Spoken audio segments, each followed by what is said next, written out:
Hello dear students, मैं दीपक कुशवाहा अपने YouTube channel अ maths world में आप सभी का स्वागत करता हूं। बच्चों, आंकिक विधियां चैप्टर का यह 7वां पार्ट है। आज के इस 7वें पार्ट में हम न्यूटन रैप्सन विधि का प्रयोग करके किसी दी गई संख्या का वर्गमूल तथा घनमूल ज्ञात करना सीखेंगे। यह जो हेडिंग है बच्चों, आपके एग्जाम की व्यू से बहुत ही महत्वपूर्ण है। इस पर भी क्वेश्चन परीक्षा में पूछे जाते रहे हैं। न्यूटन रैप्सन मेथड क्या होता है, इसके बारे में हम पहले वाले पार्ट में चर्चा कर चुके हैं। न्यूटन रैप्सन मेथड के माध्यम से हम किसी भी इक्वेशन के जो अप्रॉक्सीमेट रूट होते हैं वो कैसे फाइंड करते हैं, इसके ऊपर भी हम चर्चा पिछले वाले पार्ट में कर चुके हैं। अगर आपने अभी तक पार्ट 6 नहीं देखा है तो बच्चों उसका जो लिंक है वो डिस्क्रिप्शन में है। आज के इस पार्ट को बेहतर तरीके से समझने के लिए आप पार्ट 6 जरूर देखें। तो आइए बच्चों शुरू करते हैं।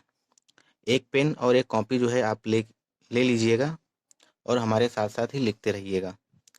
तो हेडिंग डाल लीजिए बच्चों, न्यूटन रैप्सन विधि का प्रयोग करके किसी दी गई संख्या का वर्गमूल तथा घनमूल ज्ञात करना। आखिर कैसे हम ज्ञात करते हैं? कोई भी हमें अगर संख्या दी गई है, हमसे कहा जाए कि भाई आप जो है न्यूटन रैप्सन मेथड का यूज करके इसका वर्गमूल फाइंड कीजिए या इसका क्यूब फाइंड कीजिए, तो क्या तरीका रहता है, क्या प्रोसेस रहता है, हम किस तरीके से न्यूटन रैप्सन विधि का प्रयोग करके हम उसके रूट्स फाइंड करेंगे, उसका हम क्यूब रूट फाइंड करेंगे। तो बहुत ही महत्वपूर्ण है और बहुत ही इजी है, क्योंकि आप पहले पढ़ चुके हैं न्यूटन रैप्सन विधि कि हमें न्यूटन रैप्सन मेथड का यूज कैसे करना रहता है। तो सभी बच्चे बिल्कुल वीडियो के लास्ट तक बने रहेंगे और आप छोड़ के भागेंगे नहीं। ये नहीं मतलब 2-4 सेकंड 2-4 मिनट देख लिया और उसके बाद बस जा रहे। बिल्कुल लास्ट तक बच्चों बने रहिएगा और इस बात की गारंटी है कि आपको ये हेडिंग भी पूरी तरीके से समझ में आएगी। हम आपके दिमाग में बिल्कुल सेट करने वाले हैं, बिल्कुल अच्छी तरीके से आपको समझ में आएगा। बस आप वीडियो के लास्ट तक बने रहिएगा।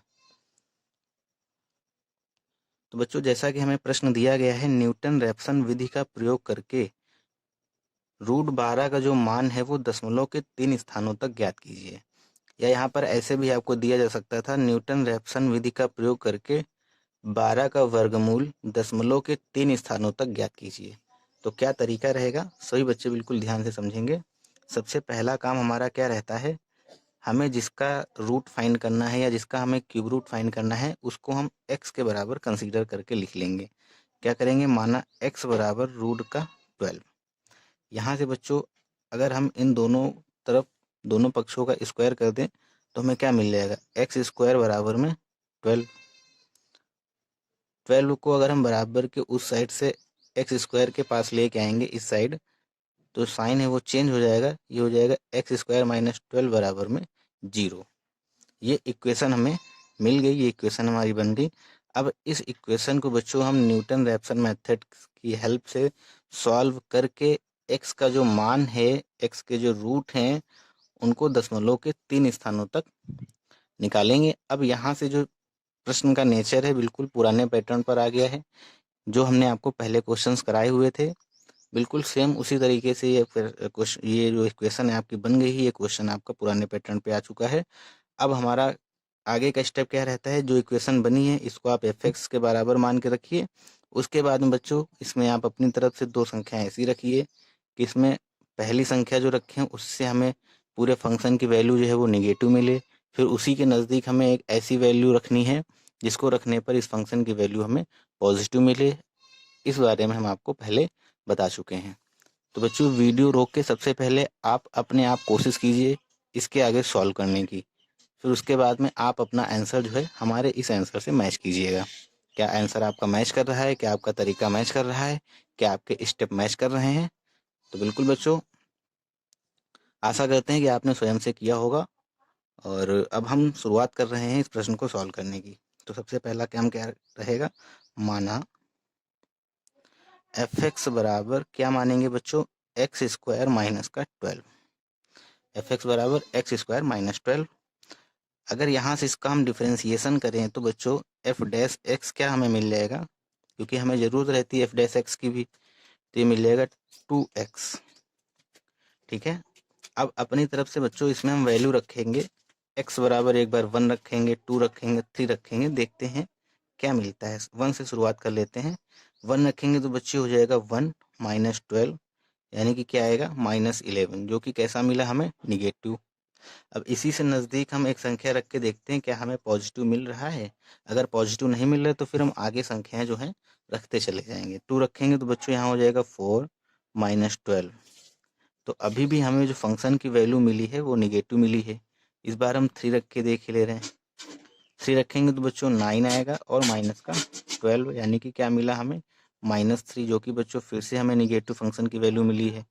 4 रख के हम एक बार देख रहे हैं। 4 रखेंगे तो बच्चों क्या आएगा 16 - 12। अब हमें यहाँ पर जो फंक्शन की वैल्यू मिली है वो पॉजिटिव मिली है। अब फंक्शन की वैल्यू क्या मिली है, पॉजिटिव मिली है।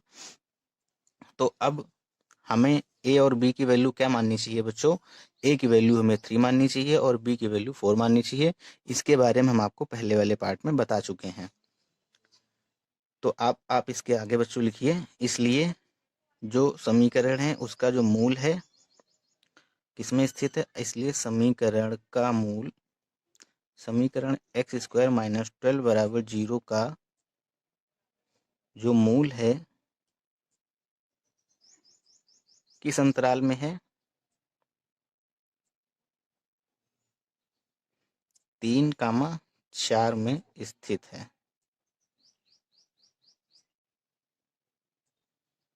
ये बच्चों पहला स्टेप था कि फंक्शन को हम ये मान लेते हैं। दूसरे स्टेप में हमें ये करना रहता है।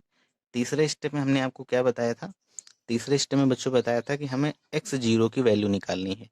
x0 की जो वैल्यू है वो कैसे निकलेगी, हमने आपको बताया था कि a + b/2 करके देखेंगे। अगर वैल्यू दशमलव में आ रही है तो फिर हम x0 को a के बराबर मान के रखेंगे। अगर दशमलव में नहीं वैल्यू आ रही है तो जो वैल्यू निकल के आएगी वही x0 की वैल्यू होगी। तो सबसे पहले हम चेक कर ले रहे हैं, a की वैल्यू है बच्चों 3, b की वैल्यू है 4, डिवाइड करेंगे ऐड करके तो हो जाएगा 3.5। 3.5 जो है दशमलव में आ रहा है, डेसिमल में आ रहा है, इसलिए यहाँ पे लिख लेंगे, इसलिए जो मूल है उसको हम मान के चलेंगे 3 के समीप है। किसके समीप मान के चलेंगे, a के समीप है, समीप है। इसलिए x0 बराबर बच्चों क्या हो जाएगा, a इम्प्लाइज दैट x0 बराबर में क्या मानेंगे बच्चों 3। x0 क्या मानेंगे 3 मानेंगे। यहाँ तक आपको बिल्कुल समझ में आया होगा। फिर से बता दें कि आपको समझ गए हैं पक्का। चलिए ठीक है, आगे शुरू करते हैं बच्चों। तो इसके आगे का प्रोसेस क्या रहता है, इसके आगे हमें क्या करना रहेगा, अब हमें प्रथम सन्निकट मूल फाइंड करना है। प्रथम सन्निकट मूल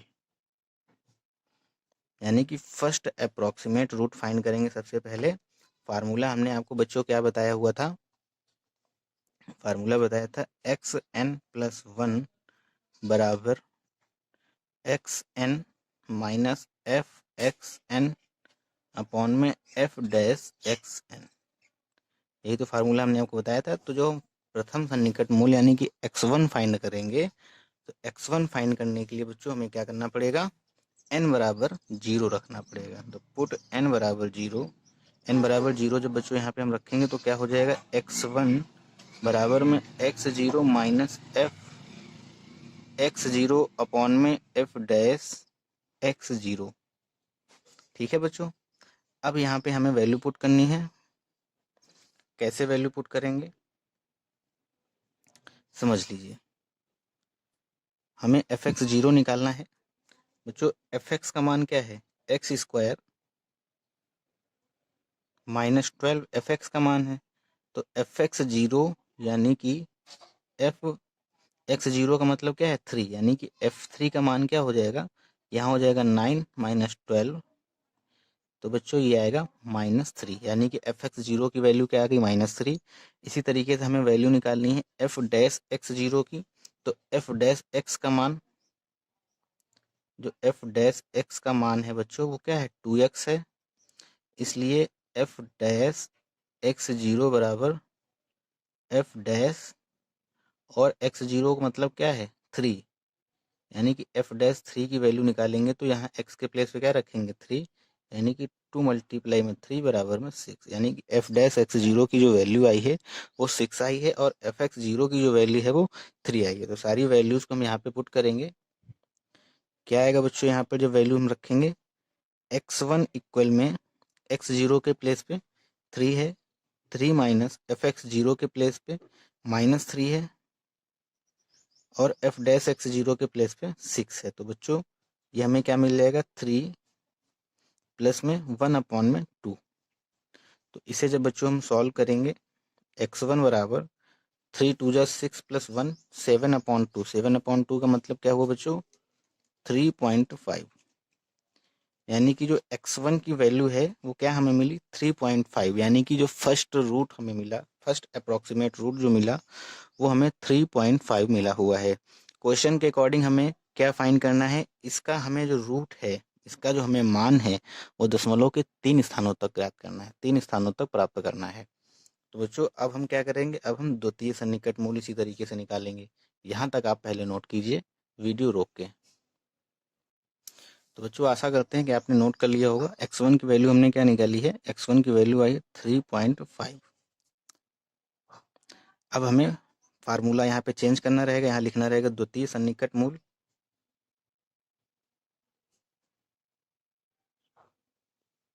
द्वितीय सन्निकट मूल यानी कि बच्चों xn+1 बराबर xn minus fxn upon f dash xn। यहाँ पे हम n बराबर क्या रखेंगे, 1 रखेंगे। n बराबर 1 रखेंगे तो यहाँ से हमें क्या मिल जाएगा, ये x2 बराबर में x1 minus f x1 upon में f डैश x1।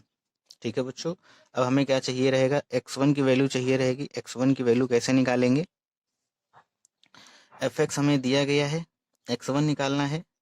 तो f(x1) बराबर क्या, f3.5, क्योंकि x1 की वैल्यू क्या है 3.5। और ये बच्चों जो x1 की वैल्यू है इसे हम कहाँ पुट करेंगे, इसे जो है हम इस इक्वेशन में पुट करेंगे। यानी कि हमें यहाँ से क्या मिलेगा, 3.5 का होल स्क्वायर और माइनस में 12। अब हम जब यहाँ पे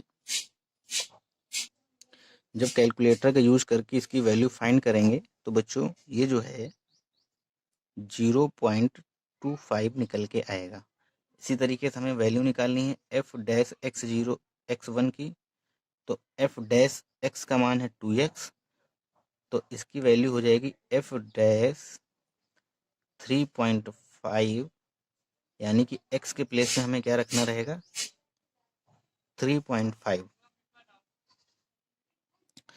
तो बच्चों 2 मल्टीप्लाई में 3.5 सॉल्व करेंगे तो 7 आएगा। यानी कि एफ डैश x1 की वैल्यू 7 आई है और एफ x1 की जो वैल्यू है वो 0.25 आई हुई है। सारी वैल्यूज हमें पता है, हमें इस फार्मूले में बस वैल्यू पुट करनी। बेहद सिंपल कैलकुलेशन होता है इन क्वेश्चंस का, क्योंकि आपके हाथ में कैलकुलेटर रहेगा और आप फटाफट बिल्कुल क्लिक करते जाइए, आपको सारी ये वैल्यूज जो हैं ये मिलती चली जाएंगी। बहुत ही आसान तरीका होता है इन प्रश्नों को सॉल्व करने का। x1 की वैल्यू है 3.5 माइनस एफ x1 के प्लेस पे हम रखेंगे 0.25 और नीचे हो जाएगा बच्चों 7। सॉल्व करेंगे तो यहाँ पर बच्चों हमें क्या मिलेगा, 3.5 माइनस, जब आप कैलकुलेटर की हेल्प से 0.25 को 7 से डिवाइड करेंगे तो आपको वैल्यू मिलेगी पॉइंट में 0.036। और ये जो वैल्यू है बच्चों क्या आएगी, इसको आपस में आप घटाइए। घटाने के बाद कैलकुलेटर की हेल्प से आप घटा लीजिएगा। घटाने के बाद जो हमें वैल्यू मिलेगी 3.464। यानी कि हमें सेकेंड जो अप्रोक्सीमेट रूट मिला हुआ है वो क्या मिला हुआ है, 3.464। कहने का मतलब ये है कि, तो बच्चों जो क्वेश्चन में हमसे कहा गया था कि √12 का जो मान है वो दशमलव के 3 स्थानों तक ज्ञात कीजिए। तो ये देखो बच्चों, √12 का जो मान है दशमलव के 3 स्थानों तक आ गया है। ठीक है, जैसे बच्चों आपसे कहा जाए कि √16 का मान ज्ञात कीजिए, तो आपको पता है कि 4 आएगा। अगर इस 4 को हम आपस में मल्टीप्लाई कर दे तो फिर से √16 मिल जाएगा हमें। इसी तरीके से अगर आप इसका 3.464 का इसी में मल्टीप्लाई करें तो आपको 12 के नज़दीक ही संख्या प्राप्त होगी। बिल्कुल 12 ही शायद मिल जाए आपको, तो आप मल्टीप्लाई करके देख लीजिएगा। तो ये जो है 12 का रूट है। आपने इसको न्यूटन रेफसन मेथड से सॉल्व किया हुआ है और इस मेथड से निकाला हुआ है। तो आशा करते हैं सभी बच्चों को समझ में आया होगा। वीडियो रोक के आप इस पूरे क्वेश्चन को नोट कर लीजिए। ठीक है बच्चों, चलिए आइए बढ़ते हैं अब हम नेक्स्ट टाइप पर। पहले आप नोट कीजिए इसको। बच्चों अगर इसी में आपसे कहा जाता न्यूटन रैप्सन विधि का प्रयोग करके, और यहाँ पे 3 लिखा होता, 3 लिखा होता और कहा जाता है कि इसका मान जो है दशमलव के 3 स्थानों तक ज्ञात कीजिए, तो आपको क्या करना रहता, इसका मतलब क्यूब रूट आपको फाइंड करना है, यानी कि x बराबर आपको इस तरीके से, तो यहाँ पे आपको क्यूब करना पड़ता दोनों पक्षों में, तो एक्स क्यूब बराबर में 12, या आप इसको ऐसे भी लिख सकते हैं x बराबर 12 की पावर 1/3। तो जब यहाँ से आप x की वैल्यू निकालेंगे, मतलब एक्स क्यूब पर पावर 3 लगाएंगे, तब यहाँ पे ये ऐसे लिखा जा सकता है, इसको 12 लिख सकते हैं। इसको भी आप ऐसे लिख सकते थे, जैसे x बराबर में √12 लिखा हुआ है, तो आप इसको ऐसे लिख सकते हैं, √12 का मतलब 12 की पावर 1/2। तो यहाँ से अगर आप x के ऊपर पावर 2 लगा देंगे, तो ये ऐसे लिखा जा सकता है। बात वही है बच्चों, अगर यहाँ पे 4 लगा होता, 5 लगा होता, तो आप उसको इस तरीके से कन्वर्ट करके लिख सकते हैं और आसानी से वैल्यू को फाइंड कर सकते हैं। बस आपको इस तरीके से एक इक्वेशन बनानी रहेगी, फिर न्यूटन रैप्सन मेथड की यूज करके आप फार्मूले यूज करके सारी वैल्यूज को फाइंड कर सकते हैं। तो आशा करते हैं बच्चों सभी को समझ में आया होगा। ये क्वेश्चन आपको हम घर के लिए दे रहे हैं, होमवर्क के लिए दे रहे हैं, इस क्वेश्चन को आप स्वयं से करेंगे। तो ये बच्चों क्वेश्चन है, आपको साफ सुथरा दिखाई दे रहा है, ये क्वेश्चन आप अपनी कॉपी में नोट कीजिए और ये क्वेश्चन आपको स्वयं से घर से करना है। एक क्वेश्चन हम आपको इसी के ऊपर और दे रहे हैं, न्यूटन रैप्सन विधि का प्रयोग करके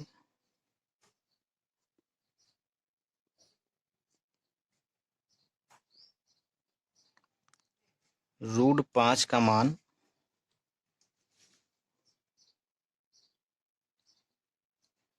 दशमलव के 3 स्थानों तक ज्ञात करें।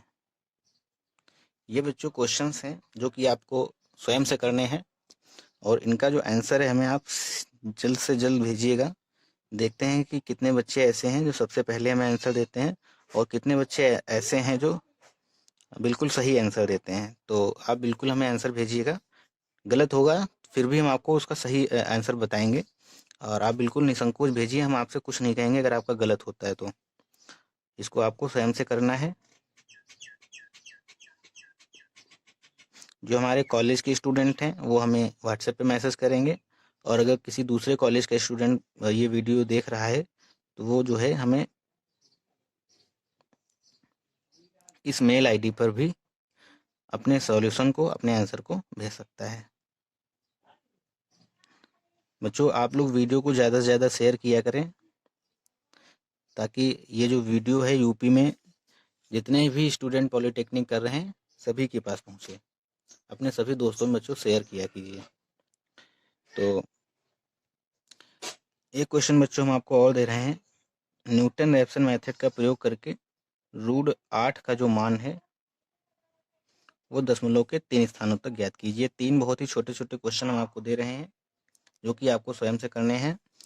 न्यूटन रैप्सन मेथड जो है एक तरीके से आज कंप्लीट हुआ है, और आशा करते हैं कि सभी बच्चों को समझ में आया है। अभी हम देख रहे हैं कि अगर कोई 1-2 क्वेश्चन और बनते हैं इस न्यूटन रैप्सन मेथड से, तो अभी हम आपको आज ही लगे हाथ इसी वीडियो में कराए दे रहे हैं। और आप बिल्कुल भी घबराइएगा नहीं कि इस चैप्टर के 7 पार्ट हो गए, 8 पार्ट हो गए। बच्चों बहुत ही छोटे छोटे पार्ट हमने इस बार दिए हुए हैं आप लोगों को, 20-20, 25-25 मिनट के। और पहले जो पार्ट हुए थे जिसमें हम एक चैप्टर को 5 पार्ट में ख़त्म कर दिया करते थे, तो उनके जो वीडियोज़ होते थे वो थोड़ा सा लेंदी होते थे। तो इसके ज़्यादातर जो पार्ट हैं 20 से 25 मिनट के ही हैं, इसलिए पार्ट की संख्या जो है बढ़ रही है। इसलिए आप बिल्कुल भी घबराइएगा नहीं, एक पार्ट देखिए, सॉलिड मटेरियल लीजिए उसमें, जो कि आपको समझ में भी आए और आप बोरियत भी महसूस ना करें। तो देखते हैं बच्चों, 1-2 क्वेश्चन अगर हमें और समझ में आ रहा है तो हम आपको इसी पार्ट में 1-2 क्वेश्चन और हम कराए दे रहे हैं। सभी बच्चे बिल्कुल वीडियो के लास्ट तक बने रहेंगे। बच्चों यदि कोई क्वेश्चन हमें न्यूटन रैप्सन मेथड के ऊपर और टाइप का नज़र आएगा या लगेगा कि थोड़ा सा भी इम्पोर्टेंट, तो वो हम नेक्स्ट वीडियो में इंक्लूड कर लेंगे। आपकी 4th और अंतिम विधि है किसी भी इक्वेशन को सॉल्व करने की, गॉस विलोपन विधि। इसको हम इंग्लिश में कहते हैं गॉस एलिमिनेशन मेथड। तो बच्चों हेडिंग डाल लीजिए, गॉस विलोपन विधि द्वारा रैखिक युगपत समीकरणों का हल। इंग्लिश वाले स्टूडेंट्स लिख लें, solution of the linear equations bye Gauss elimination method. ये मेथड भी बहुत ही महत्वपूर्ण और बहुत ही इजी है। ये मैट्रिक्स के रूप मैट्रिक्स का यूज करके इस टाइप के क्वेश्चंस को हम सॉल्व करते हैं। कैसे करेंगे, क्या प्रक्रिया रहेगी, इसके बारे में हम पूर्ण चर्चा जो है बच्चों वो अगले वीडियो में करेंगे। इसको समझाने के लिए कम से कम 20 मिनट का टाइम हमें चाहिए रहेगा और वीडियो ये बड़ा हो रहा है, तो इसके बारे में जो चर्चा है वो नेक्स्ट वीडियो में करेंगे, नेक्स्ट पार्ट में करेंगे और बहुत ही महत्वपूर्ण रहेगा। चारों विधियां अगले पार्ट में कंप्लीट हो जाएंगी। 3 विधि आज तक कंप्लीट हो गई है, चौथी विधि हम नेक्स्ट लेक्चर में नेक्स्ट पार्ट में कंप्लीट कर लेंगे। और इसके बाद हम आपको मिसलेनियस यानी कि चारों विधियों पर मिक्स प्रश्न आपको हम करा देंगे। तो ये चैप्टर आपको पूरी तरीके से समझ में आ जाएगा। फिर आपको प्रैक्टिस करनी रहेगी, तो आप एक्सरसाइज हम आपको दे देंगे, आप क्वेश्चंस लगाइएगा और अगर उस एक्सरसाइज के किसी भी क्वेश्चन में आपको कोई दिक्कत होती है तो आप हमसे पूछ सकते हैं। तो आज का वीडियो आपको बच्चों कैसा लगा, आप हमें बिल्कुल कमेंट करके बताएंगे और आपको ये वीडियो समझ में आया कि नहीं आया, आप इसके बारे में भी हमें कमेंट में बताएंगे। और वीडियो अगर बच्चों पसंद आया है तो आप इसको लाइक कीजिए और अपने सभी दोस्तों में इसको शेयर कीजिए। मिलते हैं जल्द ही एक नए पार्ट में इस गॉस विलेपन विधि के साथ। बहुत बहुत धन्यवाद बच्चों।